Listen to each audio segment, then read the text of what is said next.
Hello students. आज हम लोग बात करेंगे टाइमिंग। देखिए, पिछले वीडियो लेक्चर में हम लोगों ने पढ़ा था कि मूव इंस्ट्रक्शन कैसे काम करता है। तो मूव बी कॉमा सी की एग्जाम्पल लेके हम लोगों ने पढ़ा था, उसका ही टाइमिंग डायग्राम रह गया था। उसको आज हम लोग डिस्कस करेंगे कि अगर कोई इंस्ट्रक्शन एग्जीक्यूट हो रही है मूव बी कॉमा सी, तो उसका टाइमिंग डायग्राम अगर हम ड्रॉ करना चाहें तो उसका टाइमिंग डायग्राम क्या आएगा। तो अब आज हम लोग डिस्कस करते हैं timing diagram of move instruction, कह लीजिए मूव इंस्ट्रक्शन। ठीक है। अब इसमें देखिए, जो हम लोग पिछले वीडियो में हम लोगों ने जो टाइम जो इंस्ट्रक्शन एग्जीक्यूट किया था, जो हम लोग लेके चले थे, वो इंस्ट्रक्शन ये था कि the instruction was move B comma C. इसमें हमने देखा था कि जो सी का कंटेंट है वो बी में ट्रांसफ़र हो जा रहा था।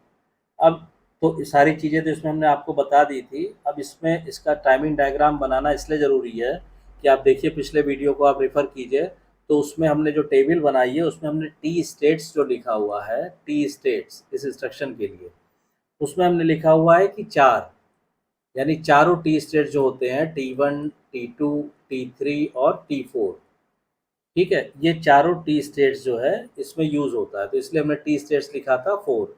अब इसका जब हम टाइमिंग डायग्राम, पहले हम इसको ड्रॉ कर लेते हैं और उसके बाद फिर इसको हम आपको एक्सप्लेन कर देते हैं। ठीक है, थोड़ा सा टाइमिंग डायग्राम बनाने में टाइम लगता है, तो इसको आप अच्छी तरह समझ लीजिए। वैसे तो पिछले हम लोग लेक्चर्स में काफ़ी टाइमिंग डायग्राम ड्रॉ कर चुके हैं। अब ये मान लीजिए हमने कहा कि यहाँ पे 4 स्टेट्स हमने बना दिया।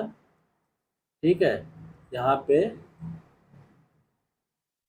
T1, T2, T3 और T4। तो ये सपोज कीजिए ये हो गया हमारा T1,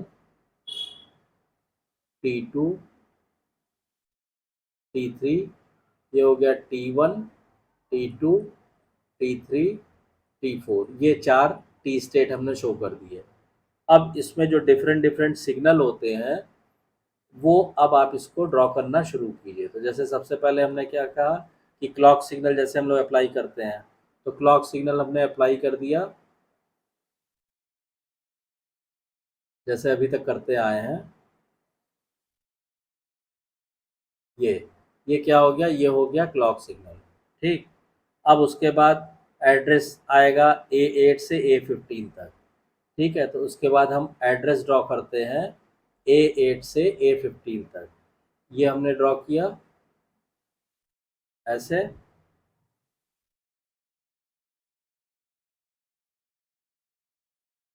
ये चला गया। ठीक है,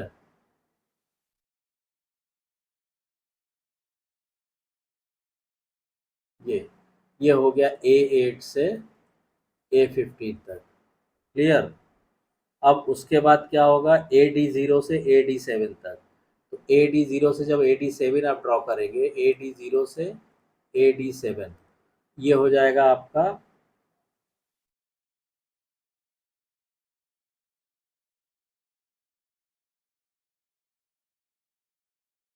ये।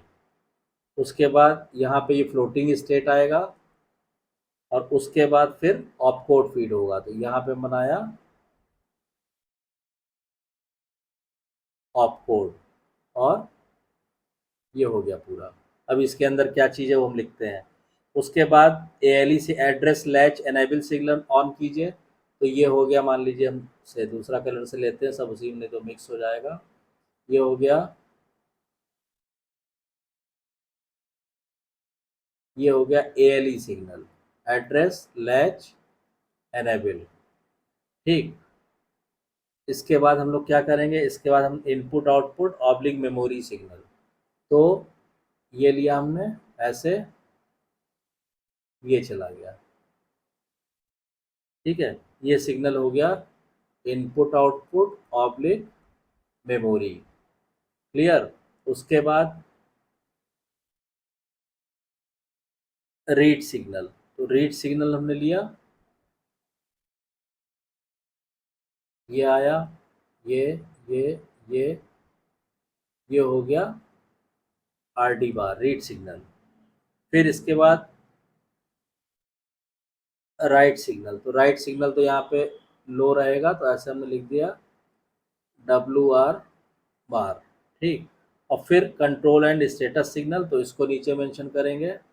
मान लीजिए फिर इसको हम से कलर चेंज कर देते हैं इस तरह, ये आया और ये गया, ठीक।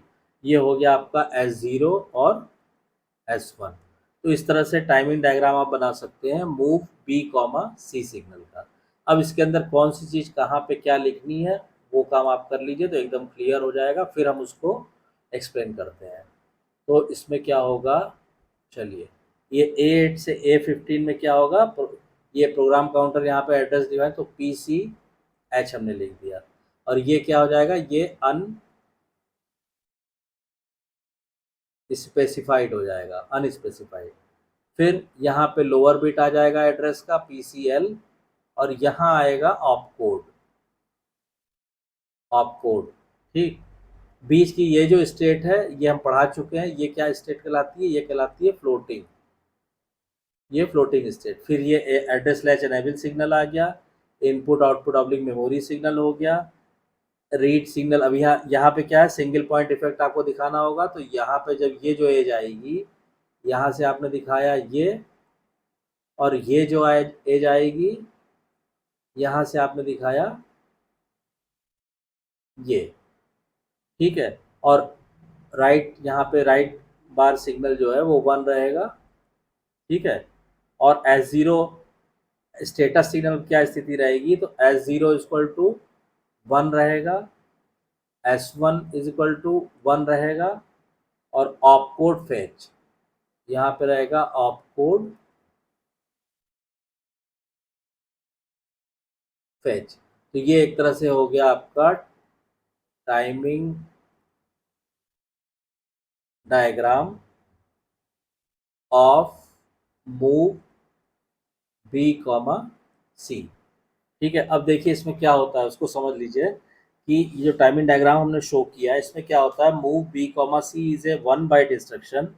This instruction does not require any data from memory और does not store any data to memory. मतलब इसमें मेमोरी से तो कोई लेन देन है नहीं भाई, रजिस्टर सी से रजिस्टर बी में डाटा जा रहा है, तो मेमोरी तो कहीं पिक्चर में है नहीं, ठीक है। सो इसमें क्या होता है, so only opcode fetch machine cycle is required to fetch and execute this instruction. क्योंकि इसमें मेमोरी का इन्वॉल्वमेंट नहीं है, इसलिए केवल आपको ऑपकोड फेच मशीन साइकिल चाहिए, ठीक है। मेमोरी रीड या मेमोरी राइट की जरूरत आपको नहीं है।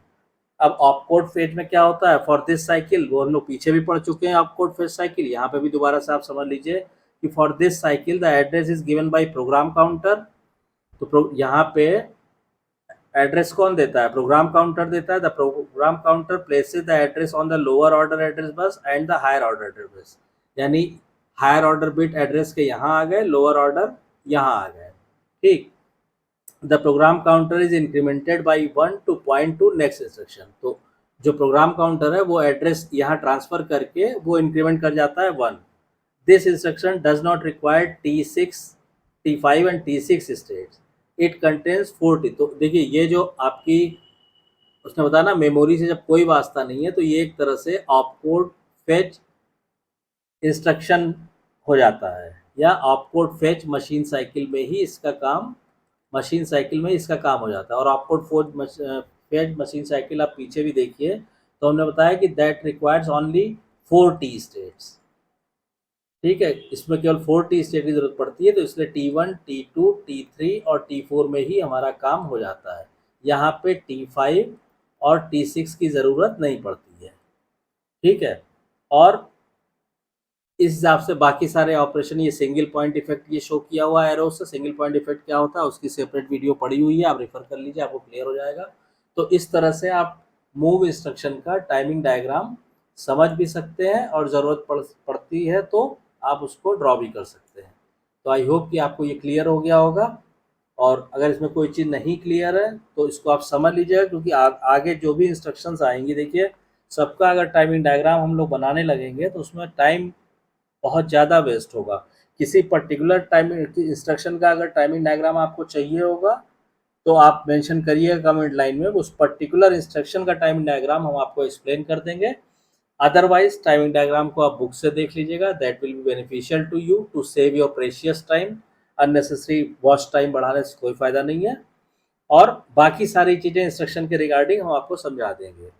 और दोबारा से आपसे कहूँगा कि अगर जिस भी इंस्ट्रक्शन का टाइमिंग डायग्राम आगे आपको ज़रूरत होगी, क्योंकि टाइमिंग डायग्राम बार बार इसको ड्रॉ करना और बार बार समझाना वो बड़ा टाइम कंज्यूमिंग हो जाएगा, और उसमें इतनी कोई ख़ास बात भी नहीं है। फिर भी अगर किसी इंस्ट्रक्शन का आपको नहीं क्लियर होता है तो आप कमेंट लाइन में मेंशन कीजिएगा, मैं उस पर्टिकुलर इंस्ट्रक्शन का टाइमिंग डायग्राम आपको समझा दूंगा। बाकी इंस्ट्रक्शन का एग्जीक्यूशन तो सारी इंस्ट्रक्शन को आगे वाली वीडियो में वन बाय वन करके आपको समझाएंगे। तो आई होप कि आपको वीडियो कंटेंट पसंद आ रहा है। अगर वीडियो कंटेंट पसंद आ रहा है तो प्लीज़ वीडियो को शेयर कीजिए, लाइक कीजिए, चैनल को सब्सक्राइब जरूर कीजिए। आप भी सब्सक्राइब कीजिए, अपने सर्किल में भी सब्सक्राइब कराइए, और नोटिफिकेशन बेल को ऑन कर दीजिए ताकि जब भी नेक्स्ट वीडियो डाली जाएगी उसकी इन्फॉर्मेशन आपको तुरंत मिल जाए। Thank you.